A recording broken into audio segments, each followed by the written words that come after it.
야, 얘는 정말 역대급 기수다. 지금까지 있는 기술 중에 가장 뛰어난 기수가라는 생각이 들었습니다. 그리고 뭐 코너에서도 모래 맞는 것도 잘 피해서 다닙니다. 그리고도 다시 라스트에 또 올라오더라고요.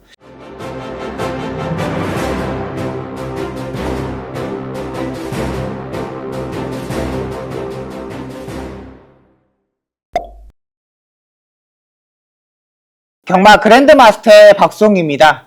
이번 시간에는 용병 기수, 루안바 아이아 기수를 한번 소개시켜 드리려 합니다. 마사에서도 방송도 많이 하고 타 방송에서도 루안바 아이아 기수에 대해서 설명을 상당히 많이 했습니다. 근데 제가 이제 기수 출신이다 보니까 마이아 기수가 어떻게 기승하는지에 대해서 좀 설명을 드리려고 합니다. 이 기수는 싱가포르에서 2021년도에 63승을 했습니다. 싱가포르에서 63승을 한 거면 정말 엄청나게 잘한 겁니다. 문세영 기수가 싱가포르 가가지고 6개월 동안 1승 했습니다. 1승. 12달 동안 63승을 했다면 어떤 실력이겠습니까? 엄청나게 잘 타는 실력입니다. 싱가포르 타다가 홍콩으로 이제 진출을 하게 됐습니다. 홍콩 가서는 2022년도에 27승을 했고요. 2023년도에 7승을 했습니다. 2022년도에는 상당히 많은 말들을 좀 태워줬어요. 기본적인 실력이 있는데 23년에는 7승을 했는데 기승 기회가 많이 주어주지 않았습니다. 좀 더 능력 있는 기수들이 많이 들어와서 그런지 마이아 기수한테는 2023년도에 홍콩에서는 생활하기 좀 어려웠습니다. 그만큼 능력을 가지고 있는 기수들이 자기의 실력에 맞지 않게 기승을 하지 않으면 자존심이 너무나게 상합니다. 버틸 수가 없어요. 다른 기수들은 12경주 중에 6마리, 7마리 타는데 자기가 엄청나게 잘 타는 기수라고 생각하고 그렇게까지 지금까지 인식해왔는데 한 경주, 두 경주 타면은요, 이건 기수 대기실에서 있을 수가 없습니다. 정말 자존심이 상하고 내가 이러려고 여기까지 지키고 있나? 라는 생각을 가지고 있으면서 이제 한국에 문을 두드렸습니다. 근데 한국에서도 이제 바로 받아주었고요. 이제 브라질 가서 좀 쉬었다가 지금 한국으로 왔는데 제가 봐서는 지금까지 용병 기수 중에 가장 역대급의 기수라고 판단됩니다. 제가 봐서는 이런 기수가 없었어요. 지금까지에 이렇게 빨리 적응하는 기수도 없어요. 안토니오 기수도 마찬가지입니다. 엄청나게 잘 탔던 기수지만 초반에 적응력이 많이 좀 떨어졌던 기수입니다. 근데 한국 경마에 정말 적응하고 안토니오 기수가 초반부터 어깨채찍을 때리면서 선행을 가는 걸 엄청나게 잘하면서 그때부터 이제 성적이 나기 시작했던 거죠. 근데 마이아 기수는 데뷔 첫 주부터 어깨채찍을 때리면서 앞선에 붙어야 된다는 걸 알아버렸습니다.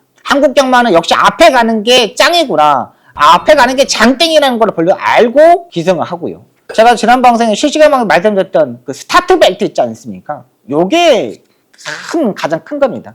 원래는 이제 스타트 벨트가 없었어요. 예전에는 안장 고정 벨트, 안장이 밀리지 않게끔 하기 위해서 그 벨트만 그걸 잡고 나왔거든요. 근데 이제 우리나라 기수들이 마카오 가서 이렇게 타다 보니까 이 스타트 벨트의 중요성을 알면서 조경호 기수나 예전에 조성권 기수 이런 기수들이 이제 갔다 오면서 스타트 벨트가 있어야지만 좀 더 안정하게 스타트를 할 수 있다는 생각을 가지고 요걸 이제 재결했다 의견을 내면서 요게 이제 승인이 받아지면서 이 스타트 벨트를 규정 없이 마음대로 쓸 수 있게끔 만들어줬습니다. 망사 농가면도 마찬가지입니다. 망사 농가면도 예전에는 없었어요. 근데 우리나라 기수들이 이제 마카오 가서 거기서 쓰다 보니까 너무 좋은 거예요. 모래에 대한 민감한 부분. 그래서 사용하면서 요것도 이제 승인 장구가 되었던 거죠. 근데 루안바 아이아 기수는 스타트 벨트도 안장 고정 벨트도 없어요. 그러니까 외국에서는 안장 고정 벨트가 없어요. 솔직히 말해서 우리나라만 안장 고정 벨트가 있는 거지 외국은 안장 고정 벨트가 없어요. 뒤로 밀리는 경우가 거의 없거든요. 그러니까 우리나라에서 지금까지도 안장이 뒤로 밀렸던 경험이 없어요. 근데 안전 차원에서 이제 조교사들이 기수들이 이제 사용을 하는 겁니다. 이 스타트 벨트를 하지 않고도 선행을 가는 모습, 선이 외곽을 붙는 모습을 보고 깜짝 놀랐습니다. 제가 어떻게 스타트를 하는지 저도 유심히 한번 봤거든요. 근데 자세가 훨씬 더 앞으로 다른 기수들보다 앞으로 숙여져 있어요. 그러다 보니까 스타트에서 약간 말들이 스타트할 때 말들이 중심이 뒤로 쳐졌다가 그거 반동으로 엉덩이가 뒤로 내려가면서 그 반동으로 추진해서 나가는 거거든요. 근데 그거를 하더라고요. 야, 얘는 정말 역대급 기수다. 지금까지 있는 기술 중에 가장 뛰어난 기수가라는 생각이 들었습니다. 그리고 코너에서도 모래 맞는 것도 잘 피해서 다닙니다. 그리고도 다시 라스트에 또 올라오더라고요.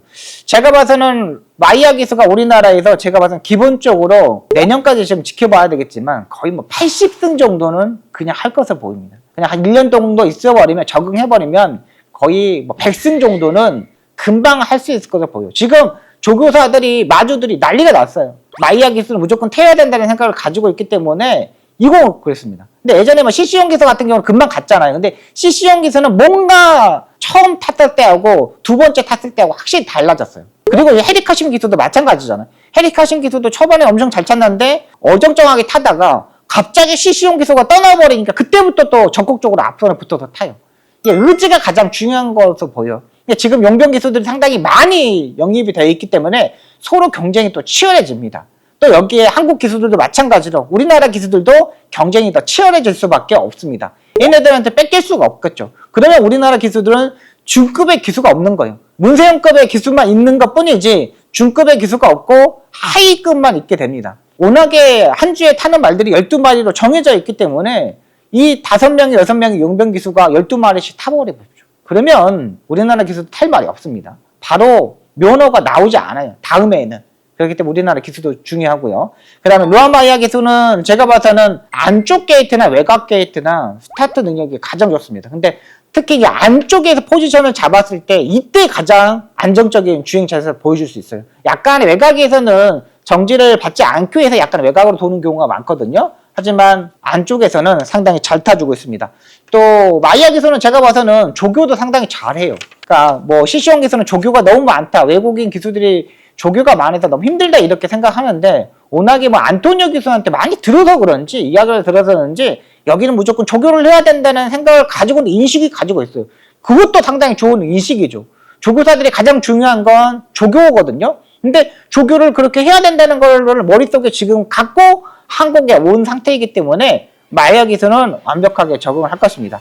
그리고 데이터상에서 취입형의 마필들도 상당히 잘 타고 있기 때문에 이런 마필도 공략을 하셔야 됩니다. 이제는 문세영 기수, 김용근 기수 이런 기수들보다는 마이야 기수, 루안마이야 기수를 주목하셔야 됩니다.